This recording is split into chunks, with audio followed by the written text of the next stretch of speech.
You have experienced a significant change in your life, whether it's due to a divorce, a loss of a job, chronic illness, or injury, and you're wondering, who am I? This question can lead you to feeling disoriented. It can lead you to feeling untethered. As a result, you may be experiencing a loss of identity.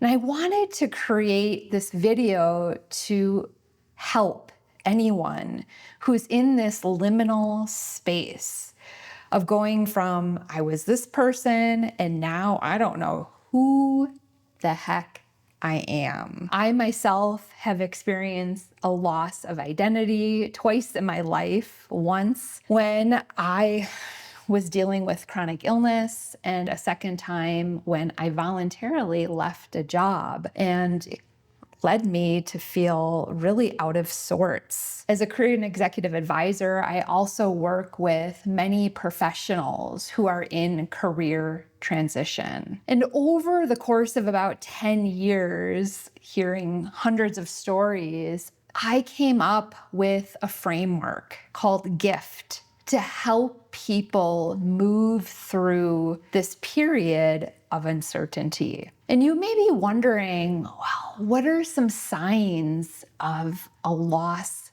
of identity? And they can vary from one person to the next. But what I will share are a few and see if they resonate with you. You can experience confusion about what path to take. You can feel like you're lost or stuck. You may have difficulty in making decisions. There could be a change in your interests. Potentially, you used to love going to the gym, and now you have an intimate relationship with Krispy Kreme donuts, no judgment. You may feel really unsure about what you want out of life. And there also can be an overall sense of apathy. I want you to know that these experiences or feelings are completely normal. There is nothing wrong with you. I think especially in our Western culture, there is this emphasis on, bouncing back, pulling yourself up by the bootstraps, getting back on the horse. Like, all fair. I think there's a time when you actually need to get off the couch and get moving, take action. However, we also need to respect this process of dealing with adversity in life. And it can take some time to really process this loss of identity. In this video, I'm specifically going to discuss what happens when you find yourself unemployed. I don't think there's enough discussion around this topic. And I find that, many of my clients are looking for guidance and how do they get through this very challenging time?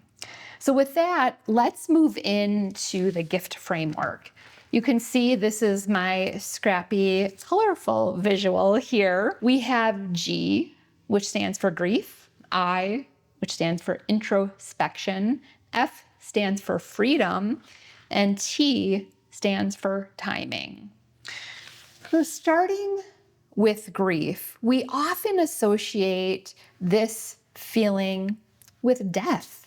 We're grieving the loss of a loved one, or we're grieving the loss of a pet.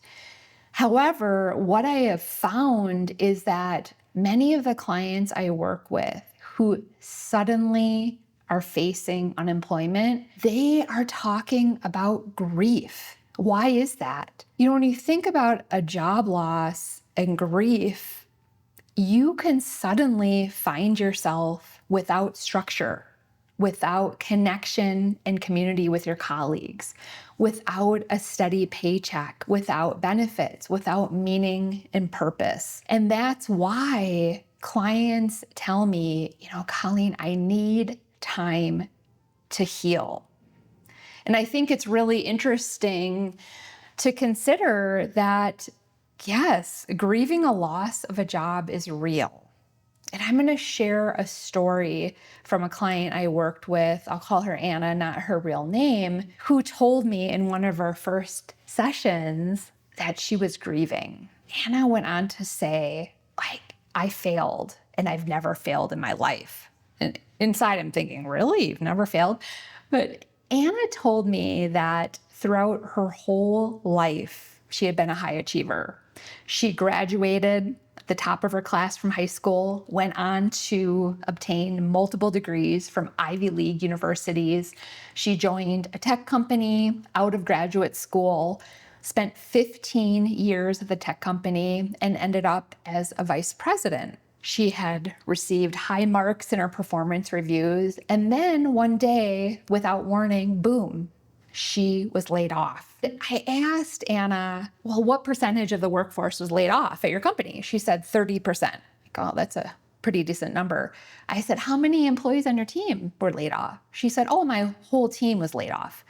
I'm like, oh, okay. And so I'm like, Anna, explain to me how you failed personally.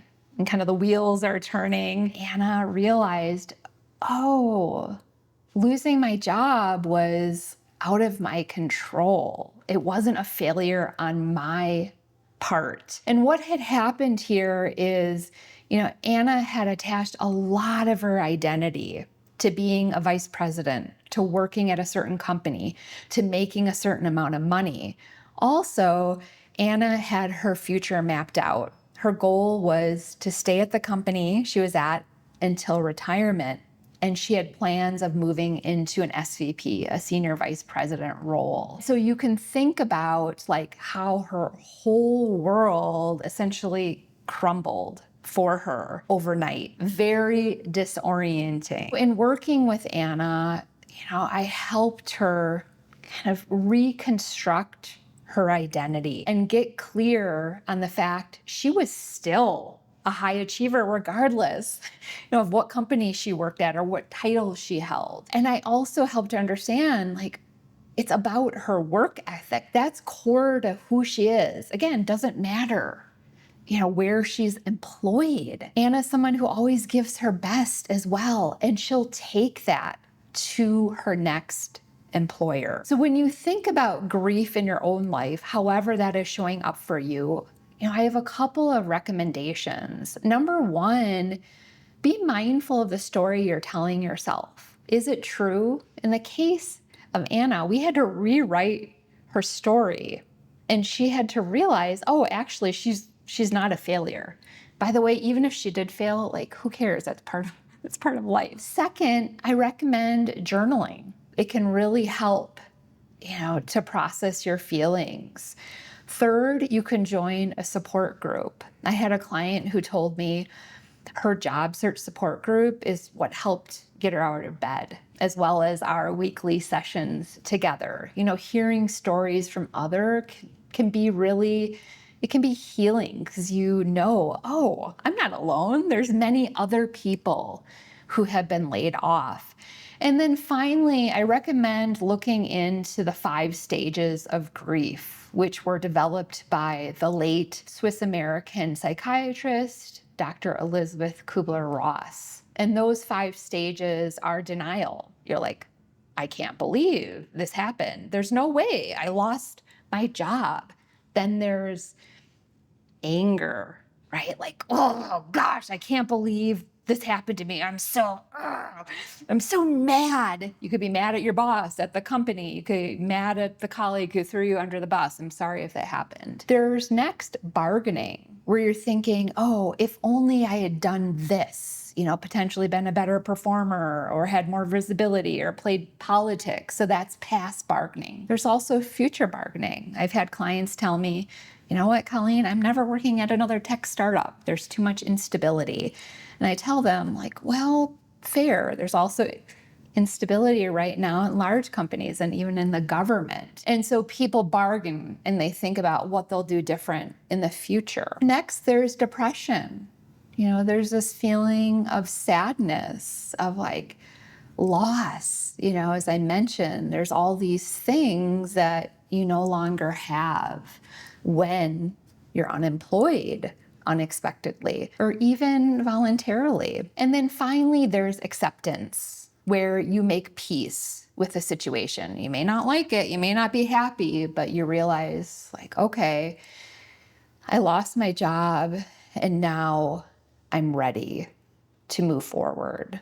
So all of these things can help. And then also, finally, I should mention just working with a professional, whether it's a therapist or a coach, or even speaking with a religious or spiritual advisor, can really, provide guidance in making sense of adversity. Moving on then to the introspection part of the framework. I think one of the most important questions that you can address when you're going through this identity crisis is, what type of person do I want to be? I mean, that's a big question. As an example, I spoke with a client the other day and she told me, I want to be a present parent. And you may be thinking, well, how is this related to her career? It's like, it's very much highly related and intertwined. This client went on to say that she wants flexibility in her job. She doesn't want to be working 80 hours a week where she's expected to be on email or in meetings at night. And so she realized that starting her own business would allow for flexibility, and she could spend time with her toddler and her new baby that was on the way. And so think about, for you, if you were to answer that question, what type of person do I want to be? I've had other clients tell me, I want to be the best leader possible. I want to lift others up. I want to invest in coaching and mentoring. I want to lead a high-performing team. Or others may say, I want to serve my community. I want to give back. I've been very blessed in my life. And I think this introspection part is quite important because in our fast-moving society, we don't often take time to reflect and really get clear on what is it that we want in our lives. So next we move to F, which is freedom and fear. Let me explain. Over the course of my 10 years, as I mentioned, working as a career and executive advisor with professionals in transition, I've had one client after another tell me, you know what, Colleen, if I hadn't been fired, if I hadn't been laid off, I would have never left my job. I'm like, oh, you must have been really happy. Wink, wink. And then they tell me, like, actually, no, I was miserable. I didn't get along with my boss. I was really burnt out. The gift of a forced change is that it can open up these possibilities for people. However, first, there's a lot of fear to work through because clients are wondering, well, if I make a career pivot, will I be successful? If I start my own business, will I fail? If I decide to stay on the same path, will I be fulfilled in my career when maybe my last experience, was really draining? When you think about freedom for you, it's really important to map out potential paths and then be honest about your level of risk tolerance. So as an example, if you're someone who highly values security and stability, you may not necessarily go all in on starting your business. You may have a steady paycheck and then work on your business on the side. Or if you're someone who's like, yeah, sign me up for a risk, I'm ready to dive in, this may be the time where you're like, gosh, finally I have space. I'm going to pursue my own business and give myself a year, see what comes about. And so what I would say for you is, taking this time, as I mentioned, to figure out the various opportunities. You can list pros and cons. You can bounce your ideas off someone. But the most important piece to know here is there's no right or wrong path initially. Over time, you may find like, oh, I am really on the wrong path. And I made a video that talks about that. But when you're starting out, like, you need data. You also need to trust your intuition to really figure out, like, okay, does this feel right to me? Are doors opening? Is my effort resulting in any sort of success? While also being patient and knowing that the more of a change you make in your career, the more time it will likely take. Finally, we have T, which is timing. And I alluded to the fact, like, the bigger the change you make, the more time it will often take. That's one piece of timing. But also, I found that for clients who tell me, they need time to heal, suddenly a new job will come about when they start saying things to me like, what? I'm no longer as angry as I was, or I'm starting to feel like myself, or, my energy has returned, or like, oh, I've let go, of the layoff and I'm ready to move on. And I found it really interesting because I'll work with a client and, like, it could be 1 month, 2 months, 3 months, and, like, nothing is happening with their job search. But then they've moved through these 5 stages of grief. They may not even realize it.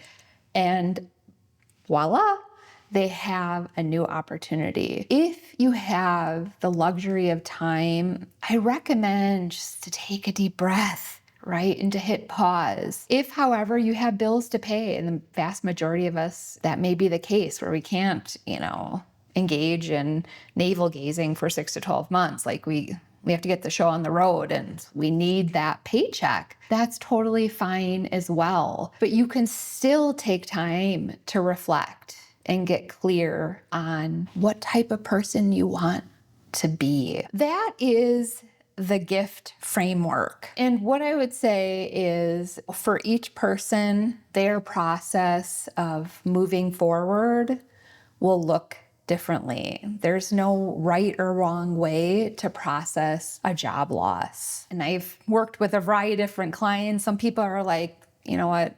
I don't want to process anything. I just want a job. Totally fair. But then there are other clients who realize there's a lot that I can learn from this experience.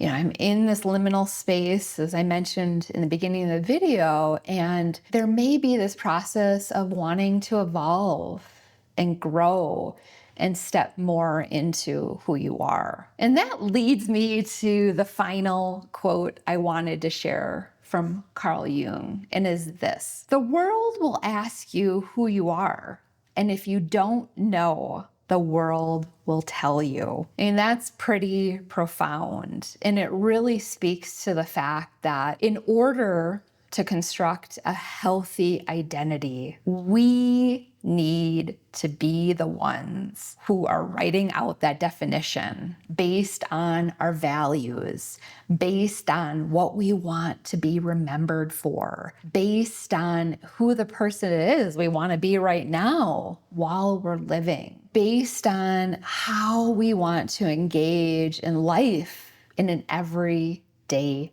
basis. And so for you watching, if you have experienced a loss, my heart does go out to you. I know it's quite an unsettling time with a lot of ambiguity, but you can move through it. You can get unstuck. You can come out the other end, feeling more of who you are, experiencing a sense of peace, leading a richer life. And this is a testament from someone who has experienced 2 dark night of the souls and have had to go through some pretty significant loss of identity. But I would love to hear from you. Please share your experience below, whether it's a job loss or a divorce, chronic illness or injury. What have you learned? Because your learnings can potentially help others as they move through this season of life that they're in. So thank you so much. I look forward to hearing from you. And if you'd like support as well and are interested in working with me one-on-one, feel free to reach out. I would love to hear from you. Until next time, take care.